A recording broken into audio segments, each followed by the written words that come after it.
خیر آج کے میچ پر بھی بات کر لیتے ہیں محسن صاحب، آج کے میچ کا بھی بتائیے گا آپ ضرور، لیکن اس کے ساتھ ساتھ انڈیا کی یہ جو نیچر جس کی وجہ سے ایشیا کپ بڑا ڈسٹرب ہوا ہے، اس کے ساتھ ہی جو ہے وہ آپ میچ سمری کو ایڈ کر دیجیے گا۔ میں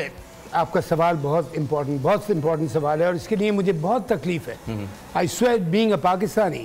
میں آپ نے جیسے کہا میں وہاں رہا ہوں، انڈین سے کافی میرا میل جول ہوا ہے، لیکن پاکستان انڈیا کی جو سیریز ہے نا وہ فہیم ہوتی ہے دونوں گورنمنٹ کی میوچل انڈرسٹینڈنگ کے اوپر۔ یہ ان کا ہمارا شروع سے کانٹریکٹ میں ہے جب بھی آپس میں، لیکن یہ آپس میں بائی لیٹرل سیریز نہیں ہے، یہ ایشیا کپ ہے۔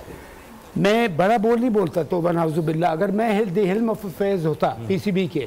جو کہ میں آلموسٹ تھا اس وقت بن گیا لیکن میں ہٹ گیا تھا وہاں سے، میں میک شور کرتا کہ انڈیا پاکستان آئے، اس لیے کہ اگر وہ نہیں آتے تو پھر ہم بھی نہیں جائیں گے، ورنہ ہم ورلڈ کپ کھیلنے نہیں جاتے۔ اور دیکھیے میں جینوئن ایک ریزن دے رہا ہوں، بہت لمبی بات میں نہیں کروں گا۔ انگلینڈ، آسٹریلیا، نیوزی لینڈ تینوں یہاں پوری سیریز کھیل کے گئے، زبردست ہمارے کرکٹ بورڈ نے اس کا انتظام کرایا، سیکیورٹی کا ہمارے سیکیورٹی کے جو ادارے ہیں، فورسز جو ہیں ہماری police, rangers and every thing, کیا زبردست انہوں نے ارینجمنٹ کرایا، تو ایسی کوئی بات نہیں تھی، لیکن I think it was not fair on the part of India, ان کو آنا چاہیے تھا۔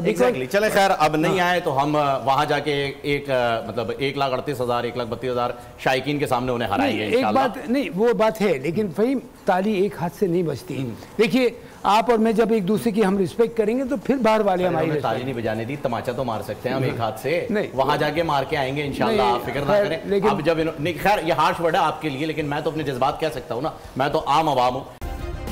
سبسکرائب کریں اور بیل دبائیں تاکہ کوئی خبر رہ نہ جائے۔